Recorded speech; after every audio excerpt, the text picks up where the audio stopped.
Selamat pagi, selamat bertemu kembali kita dalam pelajaran pengolah angka atau spreadsheet ya. Pagi hari ini saya akan menjelaskan kelanjutan dari materi yang sudah kita kerjakan sebelumnya, yang sudah kita amati dari Microsoft Excel, yaitu salah satu program pengolah angka ya. Cara membukanya pasti sudah tahu. Kita bisa klik di icon seperti ini, atau kita bisa cari di tombol search seperti ini ya, kemudian ketikkan Excel di sini dan lain sebagainya ya. Kalau sudah muncul bisa diklik.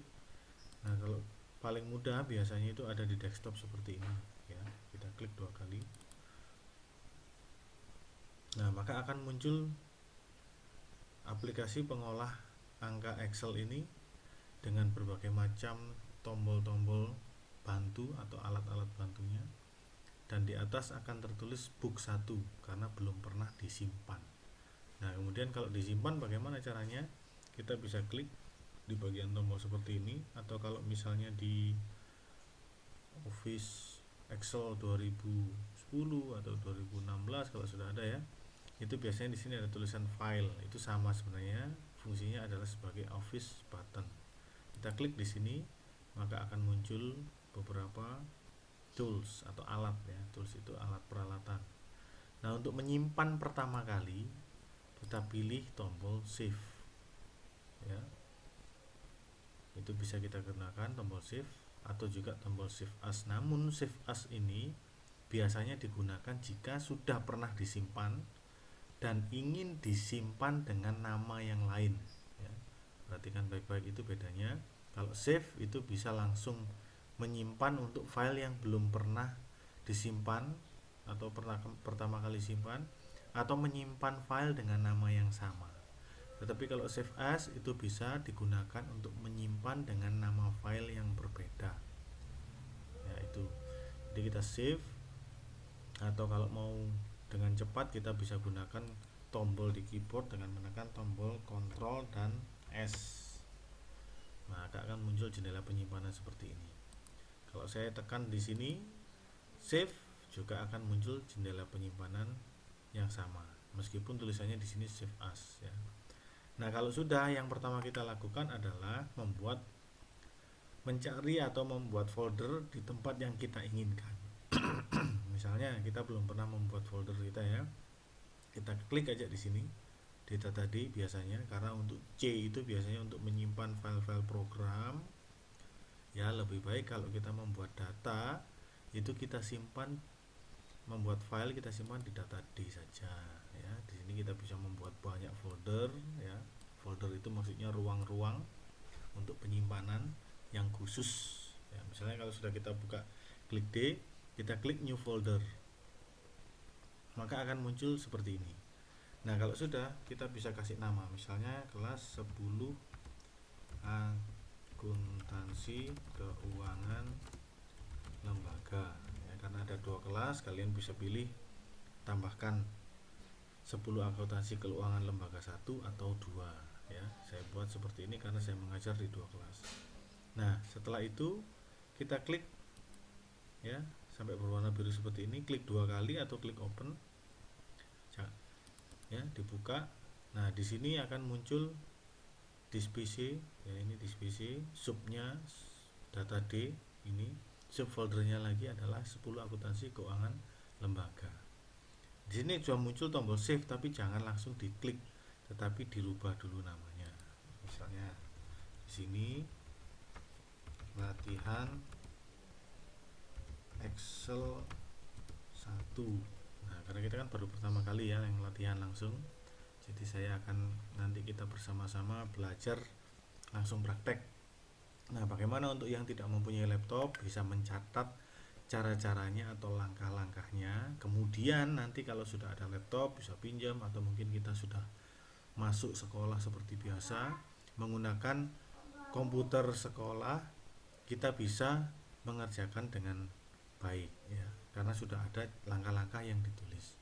Nah, kemudian kalau sudah seperti ini ya, latihan Excel 1, kemudian kita klik save.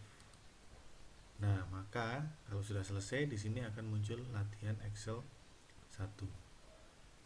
Ya, sudah selesai kita menyimpan. Nah, kalau sudah selesai berarti kita sudah bisa menggunakan aplikasi ini dan kita akan dapat mencarinya kembali karena sudah kita kasih tulisan latihan Excel 1. Nanti kalau kita ingin buka file ini kita cari dengan nama seperti ini. Nah, berikutnya yang ingin saya jelaskan adalah tentang isi dari program Excel ini sendiri. Kalau kita lihat secara langsung di sini ada nomor 1, 2, 3 dan seterusnya, ada A, B, C dan seterusnya. Ini merupakan bagian dari program pengolah angka ya. Yaitu berupa baris. Baris itu berarti yang mengarah sini. Ya, berarti baris itu terdiri dari 1, 2 ya, yang ke sana. Baris kedua, baris ketiga, baris keempat dan seterusnya. Nah, kalau kolom itu yang ke bawah ya, atau istilahnya vertikal, kalau baris itu horizontal. Jadi A, B, C, D, E dan seterusnya itu namanya kolom ya. Nah, baris itu bisa berjumlah sampai dengan 1 juta baris ya, kurang lebih. Kemudian kolom ini bisa berjumlah sampai 16.000 lebih kolom. Nah, kemudian untuk baris dan kolom seperti itu. Nah, kemudian kalau kita klik di sini, maka akan muncul tulisan yang berubah-ubah. Misal di sini A3, B2, C3 ya. Nah, pertemuan ini yaitu pertemuan di sini ada baris, di sini ada kolom ya. B3 ini dinamakan dengan sel. Nah, seperti ini ya. Ini namanya sel. Jadi pertemuan antara baris dan kolom. Nah, kalau beberapa sel ini digabungkan ya seperti ini misalnya, itu adalah namanya ring ya, ini ring. Jadi B5 sampai dengan B11 ya. B5 sampai dengan B11. Ini namanya ring. Nah, berbeda lagi seperti ini. Tadi satu kolom saja ya, dengan beberapa baris. Sekarang ada beberapa kolom dan beberapa baris. Nah, ini artinya adalah B5 sampai dengan D12 ya. Seperti ini tadi. B5, ini B5. Di sini D12. Itu namanya ring. Nah, kalau misalnya kita, ini namanya kita blok ya, bentuk ring seperti ini. Kita blok seperti ini, kemudian kita kasih nama baba, enter. Nah, nama ini yang kita blok ini adalah namanya name box ya. Ring yang kita beri nama. Ini name box. Nah, ini jadi kalau misalnya saya klik di sini berubah, tapi kalau saya klik lagi, nah dia akan ada namanya ya, baba seperti ini. Ini fungsinya nanti untuk saat kita membuat rumus-rumus ya, rumus-rumus dengan menggunakan Excel. Yang berikutnya ada beberapa hal, yaitu mengenai tombol dalam keyboard ya. Dalam keyboard misalnya kita enter, itu akan bisa memindahkan sel satu ke sel yang lain. Kemudian kursor juga bisa ya, ini pindah-pindah dengan kursor ya, yang di dalam keyboard itu seperti penunjuk tanda panah. Pakai mouse juga lebih mudah dan seterusnya. Kalau misalnya kita ketik, kita tekan tombol home misalnya, dia akan kembali ke kolom yang paling pertama. Kalau kita tekan kontrol dan tombol home, maka dia akan kembali ke bagian yang awal. Kalau kita tekan kontrol kemudian tombol N, nah, dia akan kembali ke sel yang terakhir kita tekan ya, seperti kontrol N. Nah, di situ. Ini misalnya saya taruh di sini, kemudian kontrol N. Nah, dia akan selalu kembali di awal sel ya. Kemudian ada tombol page down dan page ya, page down dan page up. Ini kalau page up itu biasanya kalau kita sudah isi data banyak ya di sini, kemudian kita tekan tombol page down seperti ini ya, kita bisa lihat yang paling bawah terus ke bawah Kemudian juga page up berarti kembali ke atas dengan jarak yang sangat cepat ya. Misalnya ini kan dari 6, misal B1 misalnya, saya tekan page down, dia langsung menuju ke B28. Page down lagi B55. Kita page up, naik lagi ya. Ini jadi satu halaman, ini kan baris 1 sampai 27 ya. Kalau kita tekan page down, maka dia akan di 28, dan yang terakhir 54 kita tekan page down akan muncul di 55. Jadi satu halaman. Oke, itu untuk tombol-tombol. Nah, sekarang kita bisa mengatur sel ya, yang sudah kita lihat tadi dan pelajari. Sel itu berarti pertemuan baris dan kolom ini, misalnya lebarnya ya, ini adalah width ya, lebar kolom. Kemudian yang ini adalah height, tinggi atau taper barisnya ya, tingginya ini kan tinggi sama lebar ya.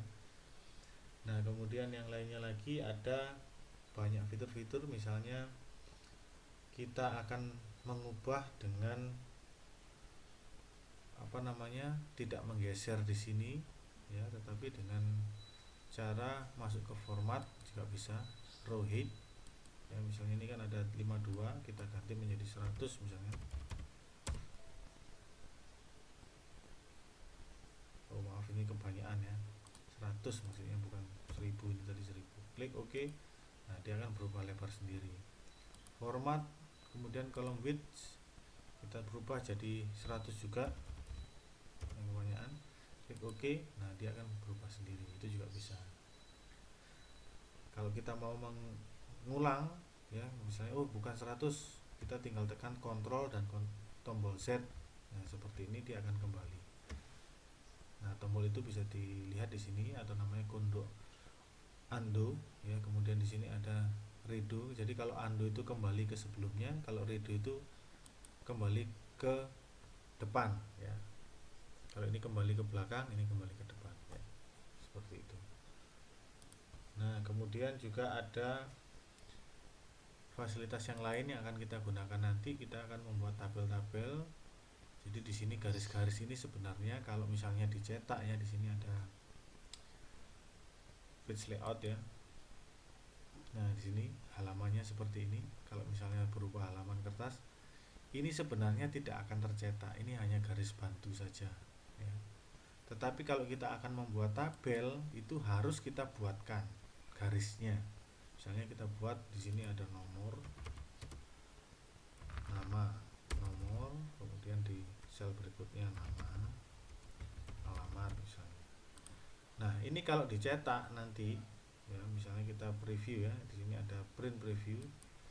Nah, kalau dicetak nanti akan seperti ini, tidak ada garisnya. Tapi supaya ada garisnya, kita blok dulu ya, seperti ini. Sampai berapa kita perlukan.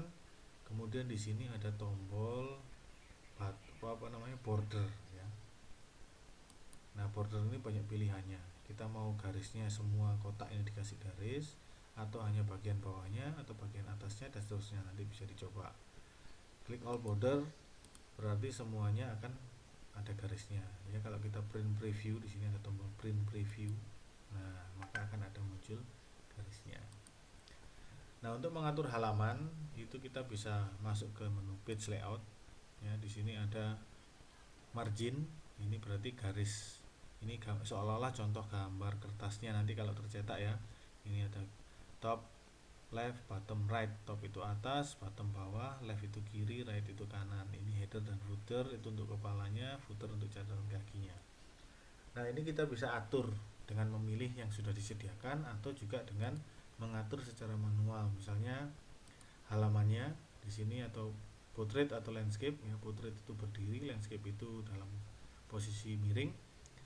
Terus kemudian paper size itu ukuran kertasnya, kita pilih ukuran kertas apa ya. Di sini ada pilihannya, biasanya A4 atau legal ya untuk kertas yang F4. Nah, kemudian kalau sudah kita pilih kertasnya, kita bisa atur kita akan print 100% ukurannya atau kurang. Nah, ini akan lebih kecil. 100% itu akan sesuai dengan ukuran kertas aslinya. Kalau lebih besar berarti kita cetak lebih besar ya, seperti itu. Nah, kita pakai yang normal saja. Marginnya kita bisa atur kiri, kiri, atas, kanan, bawah ya. Mau kita tampilkan horizontal berarti dia akan di tengah-tengah kertas, atau di tengah-tengah kertas secara vertikal juga kita bisa pilih ya, tergantung kebutuhan. Nah, kalau sudah selesai kita atur, kita klik OK. Nah, ini satuannya adalah inci ya. Jadi bukan sentimeter tapi inci. Kalau misalnya nanti ingin diganti, dirubah menjadi satuan sentimeter, kita juga bisa rubah. Klik OK. Nah, seperti itu. Kemudian yang berikutnya adalah memberi warna ya. Misalnya ini ingin kita buat lebih bagus, misalnya untuk kolom 1 kita kasih warna, kita masuk ke tombol home. Nah, di sini ada warna. Pilihan warnanya juga banyak. Ya, no fill berarti tidak dikasih warna. Kalau kita mau kasih warna seperti ini. Klik. Kemudian ini di blok juga, kasih warna. Ini kasih warna. Atau warna yang lain juga bisa. Nah, seperti itu. Kemudian kita juga bisa menambahkan. Misalnya kita sudah menulis nomor ya, nomor 1, 2, 3 gitu ya. Ada namanya A, B, di sini ada B, ada C, ada C misalnya. Oh, ternyata salah, di sini ada namanya yang lain. Kita bisa sisipkan dengan cara klik tombol ini, klik kiri, kemudian klik kanan, kemudian insert. Nah, maka otomatis dia akan bertambah di atasnya. Demikian juga untuk kolom bisa kita tambahkan. Kita klik kanan di sini, kemudian klik insert, maka akan muncul seperti ini. Oh, ternyata membutuhkan penambahan yang banyak. Kita klik jumlah yang banyak, kemudian kita klik kanan, insert, maka jumlahnya akan bertambah banyak. Contohnya ini 2, saya tambahkan 2, maka akan bertambah 2 juga. Kolom juga sama, misalnya ini saya tambahkan 3 ya, maka di sini akan bertambah 3 juga. Nah, seperti itu. Untuk selanjutnya kita juga bisa melakukan kegiatan untuk pengaturan, mengisi data dan seterusnya yang akan kita coba di pertemuan berikutnya. Nah, sampai hari ini silahkan dicoba-coba dulu sampai seperti ini. Tombol-tombol yang lain boleh dicoba, diberi warna, misalnya ini tulisannya juga bisa dikasih warna ya, seperti itu. Nah, dia muncul warna. Nah, ya, kalau kita pilih ini pasti ada warnanya berbeda-berbeda. Semuanya bisa kita lakukan. Terus kemudian di sini juga bisa kita tengahkan ya. Nah, seperti ini. Kalau ini posisinya harus seperti ini ya. Kalau saya blok di sini, ini bisa saya minggirkan ke atas, ini ke bawah, ini minggir ke kiri, ini minggir ke kanan, ini ke tengah, ini ke tengah juga. Namanya alignment.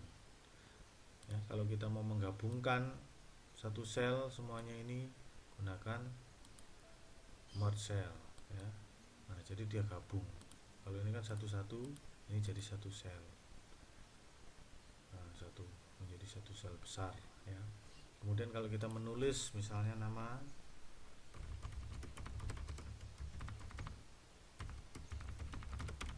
ya ini kan terpotong ya, dia menembus ke sana kemari ya.